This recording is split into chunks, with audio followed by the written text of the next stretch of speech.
ஆண்டவர் பாதத்தில் ஆசிரியர் மற்றும் அன்பர் ஜெபக்குழு நடத்தும் லென்த் கால பரலோக ராஜ்யத்தை குறித்ததான இயேசுவின் உண்மைகளை பற்றி இந்த நாட்களில நாம் தியானித்துக் கொண்டு வருகிறோம். இந்த நாளுக்குரிய வேத பகுதி லூக்கா 10ஆம் அதிகாரம் 30 முதல் 33 வரை.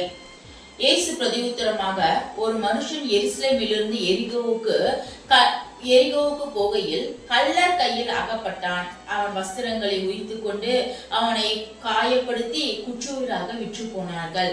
அப்பொழுது தற்செயலாய் அங்க ஒரு ஆசாரியன் அந்த வழியை வந்து அவனை கண்டு பக்கமாய் விலகி போனான். அந்தபடியே ஒரு லேவியனும் அவனை பார்த்து அவனும் பக்கமாய் விலகி போனான். அடுத்து பார்க்கும்போது ஒரு சமாரியன் அந்த வழியே பிரயாணமாய் வருகையில் அவனை கண்டு மனதுருகி அவன் அந்த மனிதனை பார்த்து மனதுருக்கினான். நமக்கும் இப்படிப்பட்ட மனதுருக்கம் உள்ள பிள்ளைகளாய் நாமும் இருக்க வேண்டும். இந்த அதிகாரத்தில் 37ஆம் வசனம் பார்க்கும் பொழுது, அதற்கு அவனுக்கு இரக்கம் செய்தவனே என்றான். அப்பொழுது இயேசு அவனை நோக்கி, நீயும் போய் அந்தபடியே செய் என்றார். நமக்கும் இந்த நாட்களில இரக்கம் உள்ள பிள்ளைகளாய், மனதுருக்கம் உள்ள பிள்ளைகளாய் நாம் இருக்க வேண்டும். லூக்கா 7ஆம் அதிகாரத்தில் பார்க்கும் பொழுது, நாயின் என்ற ஊரில ஒரு விதவை இருந்தாள். அவளுக்கு ஒரே மகனாய் இருந்தபடினால் அந்த மகன் இறந்து போனான். அவள் ஒரு கைப்பெண்ணாய் இருந்தாள். அதை பார்த்து இயேசு மனது உருகினார். அந்த மகளை பார்த்து அழாதே என்று சொல்லி அந்த வாலிபனை எழுந்திரு என்று சொல்லி அவனை உயிரோடு எழுப்பினார். இயேசு மனதுருக்கம் உள்ள தேவனாய் இருந்தார். அது மாத்திரமல்ல, மார்க் 6:34 பார்க்கும் பொழுது, இயேசு திரளான ஜனங்களை கண்டு மனதுருகி அவர்களுடைய வியாதிகளை சுத்தமாக்கினார் என்று நாம் பார்க்கிறோம்.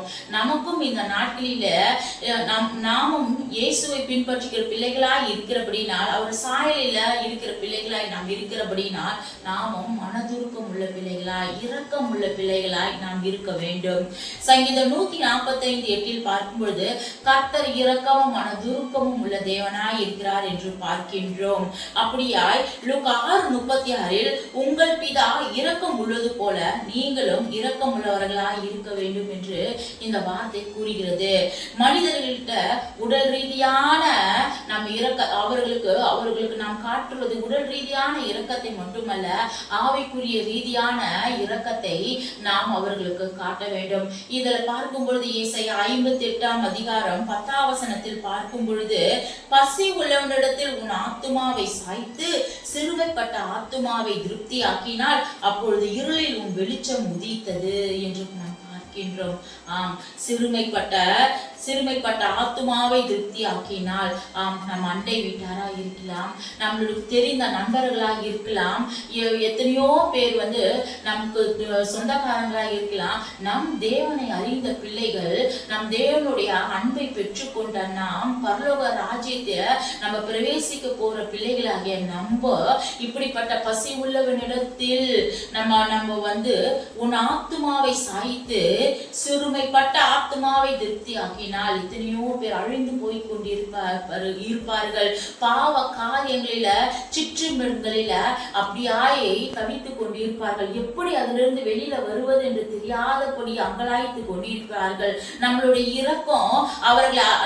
இரக்கம் உடல் ரீதியான உணவு உடைக்கு மற்ற காரியங்களுக்கு மட்டும் அல்லாது, நம்ம ஆவிக்குரிய ரீதியில அவர்கள் எப்படி எப்படி நான் வெளிவர வேண்டும் அப்படின்ட்டு அவர்கள் அங்கலாய்த்து கொண்டிருக்கிற பிள்ளைகளுக்கு நாம் பசி உள்ளவனிடத்தில் நம்ம ஆத்மாவை திருப்தி ஆக்குற பிள்ளைகளாய் இருக்க வேண்டும். ஆண்டவருடைய பற்றி சொல்லி, அவரோட ரட்சிப்பை குறித்து சொல்லி, நாம் பெற்ற ரட்சிப்பை குறித்து சொல்லி, அவரோட அன்பை குறித்து சொல்லி அவர்களுடைய ஆத்துமாவை திருப்தி ஆக்கும் பட்சத்தில், இப்படிப்பட்ட இரக்கம் இந்த நாட்களில், இந்த கடைசி நாட்களில் நம் வாழ்க்கையில இருக்கும் பொழுது, இப்படிப்பட்ட மனதுருக்கம் நாம் மட்டும் பரலோக ராஜ்யத்தை சுகந்தரிக்குவது மட்டும் அல்லாமல், நம்மளுடைய பிள்ளைகளோ, நம்மளுக்கு தெரிந்தவர்களோ, நம்மளுடைய ரத்த பந்தங்களை மட்டும் கர்த்தரை தெரிந்து கொண்டு பரலோக ராஜ்யத்தை சுகந்தரிப்பதற்கு மட்டும் அல்லாமல், இப்படிப்பட்ட ஜனங்கள் பசி உள்ளவர்களாய், ஆத்துமாவில பசி உள்ளவர்களாய் இருக்கிற பிள்ளைகளுக்கு நாம் இப்படி இரக்கம் செய்வதன் மூலம்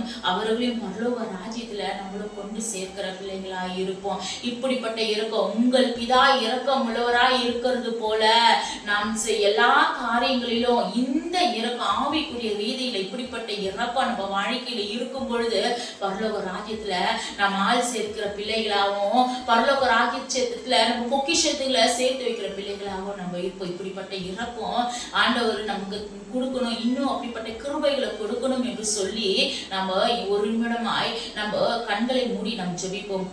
அன்பின் பரலோக பிதாவே, உமக்கு ஸ்தோத்திரிக்கிறோம் ஆண்டவரே.